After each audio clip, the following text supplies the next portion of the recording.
صوبے کی تاریخ میں پہلی مرتبہ لا اینڈ آرڈر کی سچویشن پر ان کیمرہ بریفنگ رکھی، تمام اراکین اسمبلی کے سامنے اس صورتحال کو رکھا۔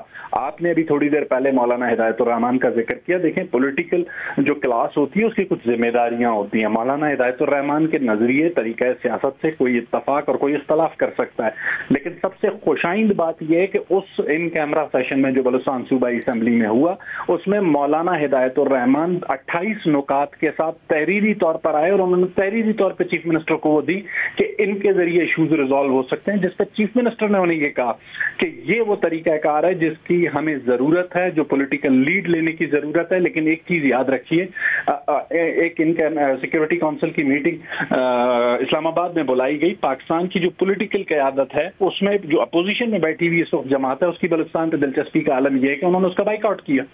تو شاہد رند صاحب، آپ کا خیال ہے کہ اس وقت جو وہاں کی سیاسی قیادت کے نمائندے ہیں، اختر مینگل صاحب جن کے والد وزیر اعلیٰ بلوچستان رہے، ڈاکٹر عبدالمالک بلوچ جو خود وزیر اعلیٰ بلوچستان رہے، ان کے پاس کوئی تحریری طور پر حل نہیں ہے بلوچستان کے مسائل کا؟ ایسا کوئی دعویٰ نہیں کرنا چاہتا، لیکن اگر انہوں نے کوئی ایسی ایفرٹ کی ہے تو وہ میڈیا کے سامنے رکھیں۔ تو ماضی میں جو لوگ سیاسی دھارے کا حصہ بنتے رہے ہیں، یعنی وہ بلوچستان کو پاکستان کا حصہ دل سے تسلیم کرتے رہے ہیں، وہ لوگ اگر موجود ہیں زمین پر تو ان کے ذریعے سے ان مسائل کو حل کرنے کی کوشش نہیں کی جانی چاہیے؟ ان کو نہیں دعوت دی جانی چاہیے مذاکرات میں شامل ہونے کی، مسائل کا حل آپ کے سامنے لانے کی، اور پھر آپ کے اپنے جو تحفظات ہیں، یعنی آپ سے مراد آپ کی اس وقت برسر اقتدار حکومت، وہ اپنے تحفظات اور مسائل ان کے سامنے رکھیں؟ جنید، ہر چیز کے لیے ایک طریقہ کار ہوتا ہے۔ سردار اختر مینگل کو 2 مرتبہ پرائم منسٹر شہباز شریف ان معاملات پر مدعو کر چکے ہیں۔ You can check this record from prime minister office. سردار اختر مینگل کی جماعت کے ایک ایم پی اے ہیں جن کا نام جہاں زیب مینگل ہے، انہیں 3 مرتبہ provincial government C M house سے انوائٹ کر چکی ہے۔ نہ تو Sardar Akhtar Mengal P M house کے بلانے پر آئے، نہ ان کے ممبر اسمبلی صوبائی حکومت کے بلانے پر آئے۔ ڈاکٹر مالک، ان کی جماعت صوبے میں ہونے والے ان کیمرہ سیشن میں موجود تھی، اسلام آباد میں ہونے والی جو سیکیورٹی میٹنگ تھی اس میں موجود تھی، اور انہوں نے اپنا نقطہ نگاہ وہاں رکھا۔ ہم نے صرف یو این کی رپورٹ کا ذکر نہیں کیا شاہد رند صاحب، ہم نے ان تمام واقعات کا بھی ذکر کیا جو بلوچستان میں پیش آئے جس میں معصوم لوگوں کی جانوں کو نشانہ بنایا گیا ہے۔ وہ دہشت گردی ہو رہی ہے، اس پر کوئی اختلاف نہیں کر رہا، لیکن جن افراد کو گرفتار کیا جا رہا ہے حکومت بلوچستان اس کا دفاع بھی کر رہی ہے، اس سے تو یہ دہشت گردی ختم نہیں ہو رہی۔ تب بھی آپ ان گرفتاریوں کو صحیح سمجھتے ہیں اور یہ سلسلہ جاری رہے گا؟ دیکھیں، یہ گرفتاریاں کب کی گئیں؟ پہلا سوال یہ ہے، جس رات کوئٹہ میں ایک جیسے کہتے ہیں سیٹ ان جاری تھا، سیٹ ان کی صورتحال پر پورا دن اگر آپ اس کی ویڈیوز نکال کر دیکھ لیں، جھڑپیں مظاہرین کی اور پولیس کی کوئٹہ کے ایک علاقے سریاب روڈ میں ہوتی رہیں، اور ان مظاہرین کی کل تعداد کوئی 300 سے 400 کے لگ بھگ ہوگی۔ وہاں پر یہ چیزیں جاری رہیں، جس کے بعد رات 9 بجے کے قریب بی وائی سی نے یہ کلیم کیا کہ پولیس کی فائرنگ سے 3 لوگ مارے گئے ہیں۔ پولیس کی جانب سے، صوبائی حکومت کی جانب سے یہ واضح طور پر موقف لیا گیا کہ جب تک ان کا میڈیکو لیگل نہیں ہوتا اس وقت تک یہ تعین کرنا ہی ممکن نہیں ہے کہ کس کی فائرنگ سے جاں بحق ہوئے ہیں۔ ان لاشوں کو پولیس کی تحویل میں دیا جائے جو کہ بی وائی سی نے نہیں دی۔ اس کے بعد ان لاشوں کے جو ورثاء ہیں انہوں نے ڈسٹرکٹ ایڈمنسٹریشن اور پولیس کو اپروچ کیا کہ ہمیں یہ لاشیں وہاں سے بازیاب کروا کے برآمد کروا کے دیں۔ ان کی درخواست پر یہ ساری کارروائی ہوئی۔ تو اب اس وقت اتنے سنگین واقعات بلوچستان میں پیش آ رہے ہیں ہر روز یا ہر کچھ دن کے بعد، تو یقیناً حکومت بلوچستان ساتھ جوڑ کر بیٹھی ہوگی۔ حکومت بلوچستان کی نظر میں اس وقت کیا حل ہے بلوچستان میں امن قائم کرنے کے لیے؟ دیکھیں، بینگ اے اسپوکس پرسن اس وقت ایک ٹی وی کے پروگرام پہ میں آپ کو جنید حل تو نہیں بتا سکتا، لیکن ایک چیز بہت واضح طور پہ بتا سکتا ہوں کہ پروونشل ایکشن پلان صوبے میں 2 دہائیوں میں جو بھی صورتحال صوبے میں رہی ہے، میں نے آپ کو پہلے پروگرام میں بتایا کہ اس صوبے کا المیہ یہ رہا کہ اس صوبے کی کسی سیاسی حکومت نے اس کی پولیٹیکل اونرشپ ہی نہیں لی۔ پہلی مرتبہ پولیٹیکل گورنمنٹ اس کی اونرشپ لے رہی ہے، اور اس پر آتے ہی وزیر اعلیٰ بلوچستان سرفراز بگٹی نے جن چیزوں پر کام کیا ان میں سب سے پہلا کام پروونشل ایکشن پلان تھا۔